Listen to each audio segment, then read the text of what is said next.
Good afternoon, everybody. Oh, 1 second. There we go. Good afternoon, everybody. My name's Tom Soane, and for the purposes of my podcast, I want to say welcome to another episode of The Anonymous Landlord, because this has got to go out on the podcast.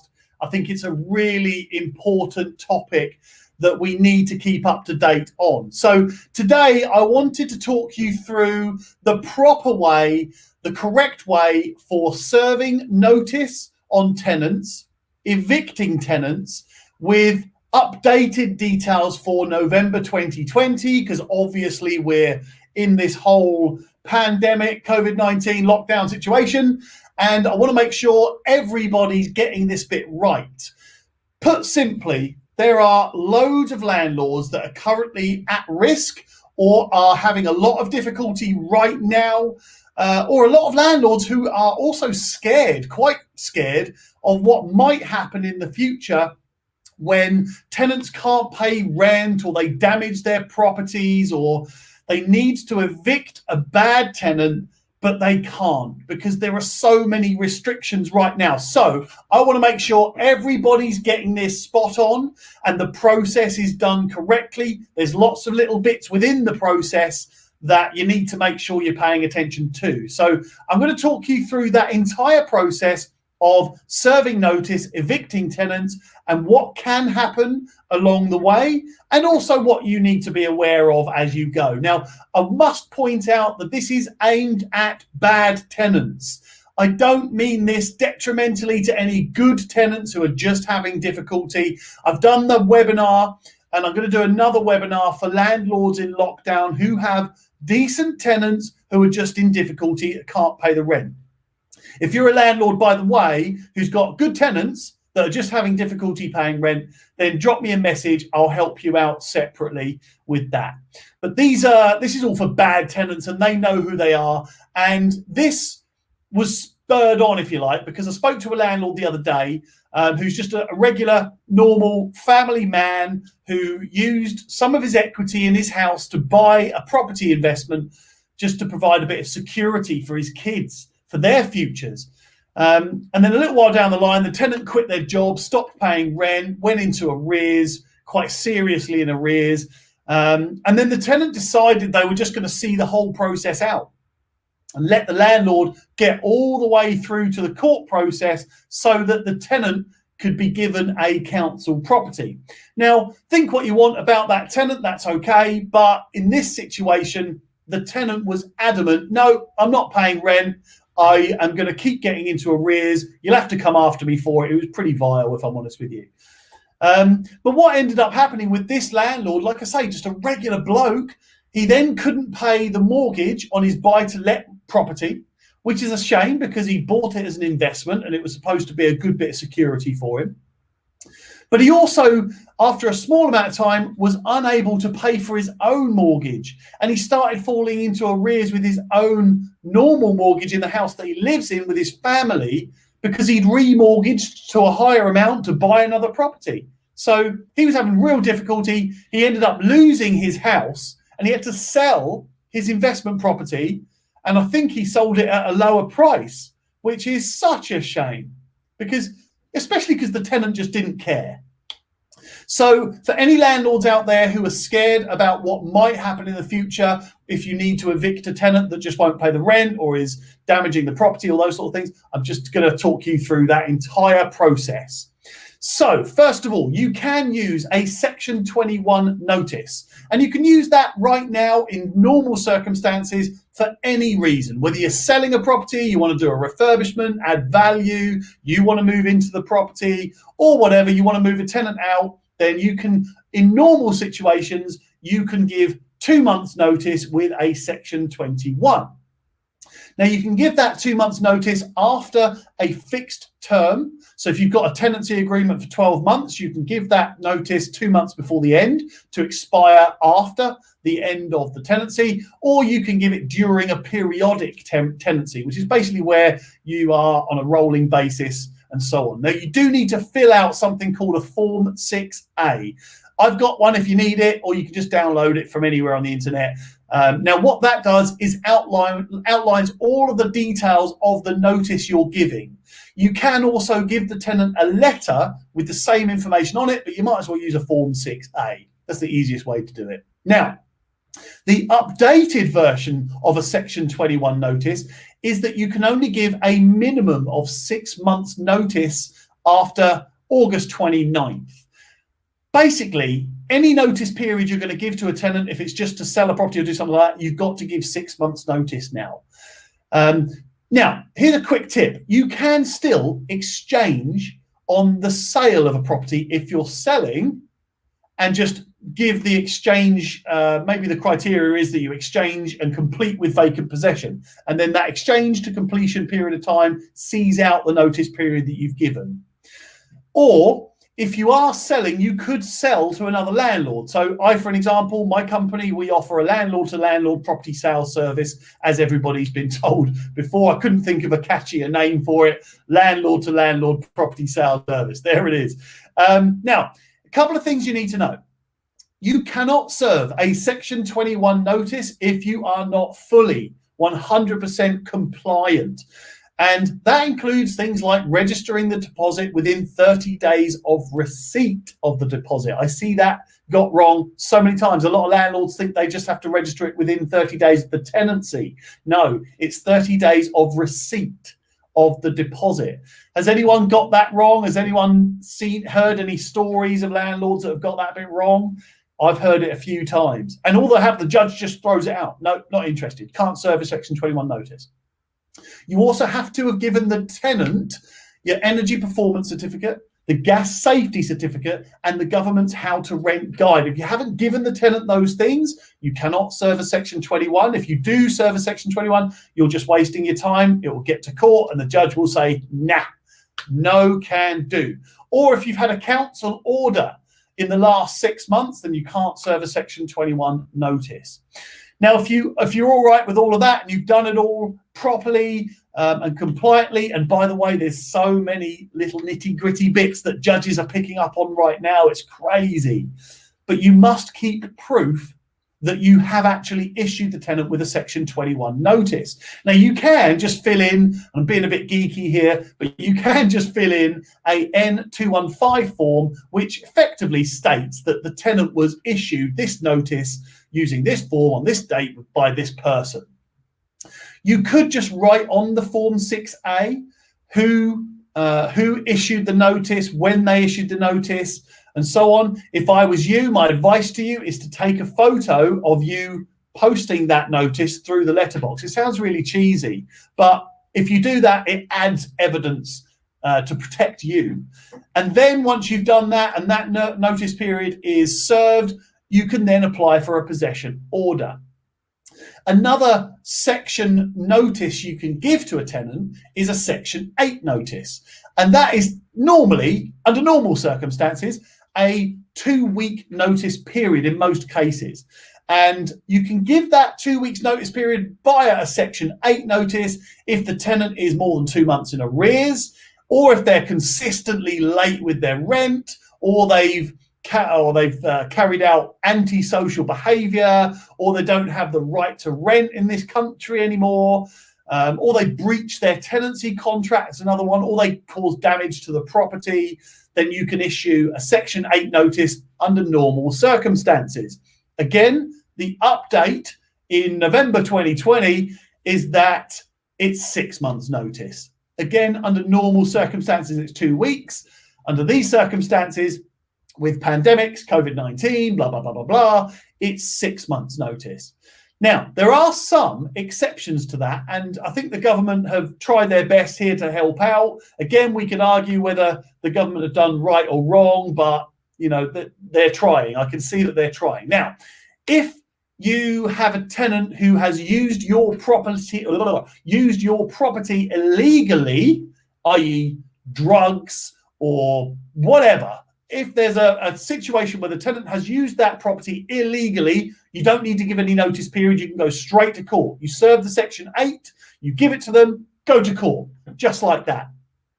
If the tenant has carried out domestic abuse, then I say get rid of them straight away, but the old days they might have been different, but right now you have to give them 2 weeks notice with a Section 8 notice period.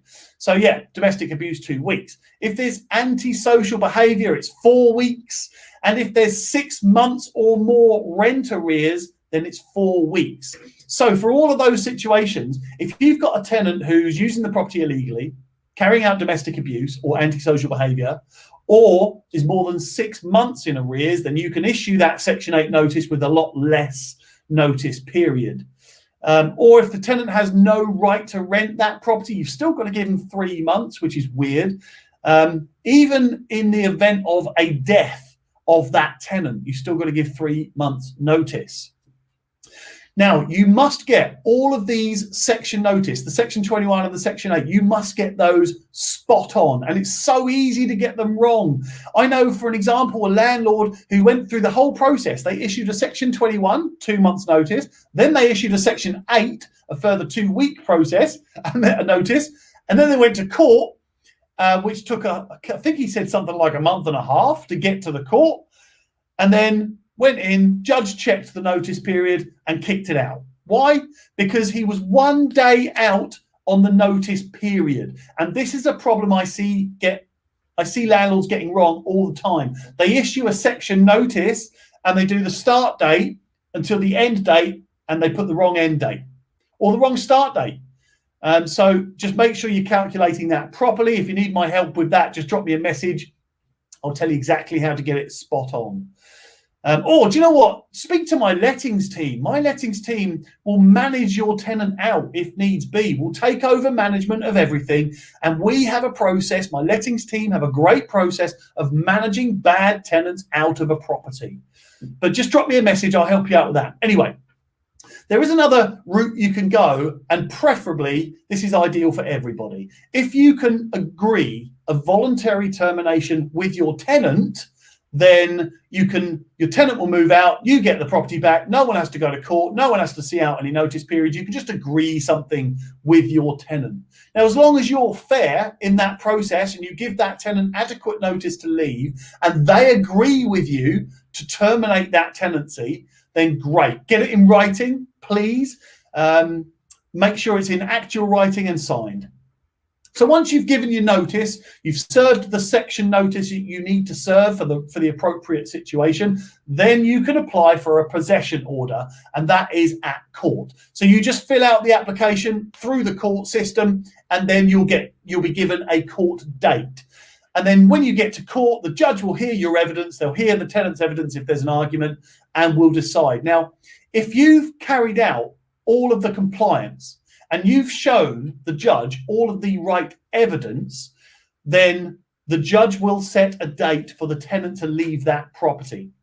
If you haven't got the compliance spot on to the letter of the law, all the T's crossed, all the I's dotted and everything, then the judge will literally just say no, and then you're out and you have to start again. It's a real painful thing for landlords. I've seen so many landlords get to court expecting to get a date for the tenant to have to leave, and then the judge just throws it out, just purely because of maybe the name was spelt wrong on the AST or something silly. But assuming you get that possession order, the judge sets the date for the tenant to leave the property, great. Now, they're not going to set the date for tomorrow, just to pre-warn you. So you might have to wait a month. The judge will decide what the appropriate time frame is for that tenant to leave the property. If the tenant doesn't leave on the date of the possession order, it doesn't mean you get that property back. You then have to get an eviction order. Now, that's where you can use bailiffs to go and remove the tenant on a specific date. And the bailiffs will go in, and quite often they'll say to the tenant, right, you've got 2 hours to leave. And that's the date that it's going to be yours once again. You're going to have full access to it and you repossess it. But here's a warning. If you have to go through this whole process of evicting a tenant and you've done your section notices, you've done your eviction orders and possession orders and all of that, you've been to the courts and the judge has said yes, yes, yes, you must get a forwarding address of some description for the tenant. And I'll tell you why in a second, but you can get that from the judge. So the judge can actually make sure that the tenant gives a forwarding address. Now, you have to ask for that. A judge won't voluntarily say, oh, by the way, hey, let's get a forwarding address. You will have to ask the judge for that forwarding address. Now, I'll give you an example, actually. Landlord got an eviction date, fantastic, was really happy because it had been like almost a year of crap with this tenant, got his eviction order, got to the property with bailiffs. The tenant had actually left and they'd smashed the house up. It was terrible. It needed a full refurbishment after this. They'd put holes in the walls, they'd smashed all the doors, and the floor, they bashed holes through the floorboards. It was terrible. The windows were smashed. The kitchen was smashed up. All of the cupboards were ripped off the walls and the doors were all snapped up. And the tenant was just being spiteful. Hey, has anybody had experiences like that, or know a landlord who's had experiences like that? I'd love to know. Or are you worried about that happening to you? Geez, it must be a fear for a lot of landlords. Anyway, so look, what you need to do is make sure that when you get to the property, you have all of the evidence you need. You've got the tenant's forwarding address, as much contact information for that tenant as possible, because you might need to go after that tenant afterwards to reclaim your money. And here's a quick thing, by the way, Mr. and Mrs. Landlord. If a tenant smashes up your property and it's going to cost you a load of money, they are liable. You should not have to pick up that bill for the sake of just going back to the court and applying for it. There are tracing agents out there that don't cost very much money and will track down these people who deserve everything that's coming to them. So please don't just give in. Don't just allow bad tenants to get away with this stuff. You go after your money. It's your money. You're entitled to make profit. It's not your fault that you were smart with your money. Anyway, quick warning about the courts. Courts are going to be backed up. When they start dealing with all of these cases, there's going to be a lack of full-time staff for a start. There are still going to be staff that aren't 100% operational. There's going to be a backlog of cases. Everybody, all landlords that need evictions are going to come out and try and pile into the courts. So you need to make sure that you're allowing a bit of extra time to even just get a court date. Another thing to remember is that courts are going to be more lenient than normal towards tenants.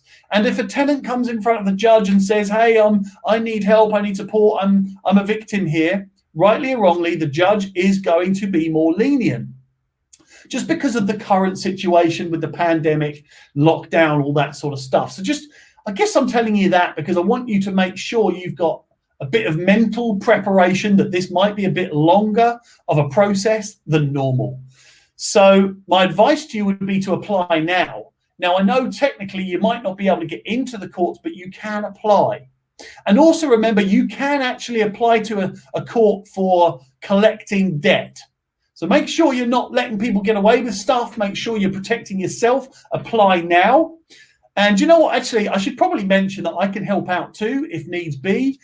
First of all, like I said earlier on, I do run a landlord-to-landlord property sales service. Now, that might be if you're a landlord and you're having difficulty, sell to another landlord. The tenant might stay in there. There might be property investors out there who are happy to take on your tenant. And I've got a network or a little group of people, landlords, that want to buy properties that are already tenanted. So look, if you feel like you need to sell your buy-to-let property and you don't want to go through that whole process of evicting tenants, then let me know. Just send me a Facebook message and I'll connect you up with a landlord who wants to buy a tenanted property. Or if you want to buy a tenanted property, let me know as well. And we'll have a quick chat on the phone, see if there's something suitable for you, because I've got quite a few landlords that want to sell. The other thing I mentioned earlier on is use my lettings management team to manage your tenant out of the property. And try to remember that you can be an anonymous landlord here. You withdraw yourself from that process. It doesn't matter whether you're a DIY landlord or not. It doesn't matter whether you're with another agent or not. If you want your if you're with a letting agent, you should use the letting agent to manage out your tenant. If you're not with a letting agent, give me a message, give me a call or an email, and my lettings management team will manage out your tenant. Or, like I said earlier, we'll sell to another landlord. So look, I hope that helps. Just remember, that we are in weird times. There's a lot of leniency towards tenants, even bad tenants, but Section 21 notices, 6 months. Section 8 notices, 6 months. Unless it's illegal use of the property, domestic abuse, antisocial behaviour, 6 months or more in arrears, no right to rent, or a tenant death. Then you can get the possession order, then the eviction order, and remember, courts are going to be backed up. And don't forget, I've done all this quite quickly. This is just a quick live video. I'm going to be putting this out on the podcast as well. But I'm going to be speaking soon to a lawyer who specialises in tenant evictions. And that hopefully will shed a bit more light on the legal process too. So don't forget, subscribe to the Anonymous Landlord podcast. It is everywhere. Wherever you listen to your podcasts, it's on there. So tune in. There's loads of stuff. I'm pushing towards 100 episodes now. So make sure you tune in for that. There's loads of cool stuff. And that should do me for today. So I'm going to end it there. Thank you very much for joining me. And remember, this is just one more thing. And to be the best version of yourself at one thing, then you need to be the best version of yourself at everything you do. I heard a really good quote the other day. I've said it before, but it is, everything you do is the way you do everything. Something like that. Oh, I don't know. Anyway, I hope that helps everybody, and share this round if you know any landlords that are having trouble. If you do know any landlords that are having trouble, get them to send me a message, get them to give me a call or an email. I'll help out. My whole philosophy is, if you're my customer, great, we'll work together, we'll do good things together. If you're not my customer, I just want to make sure you're getting it right. My name's Tom Soane, and this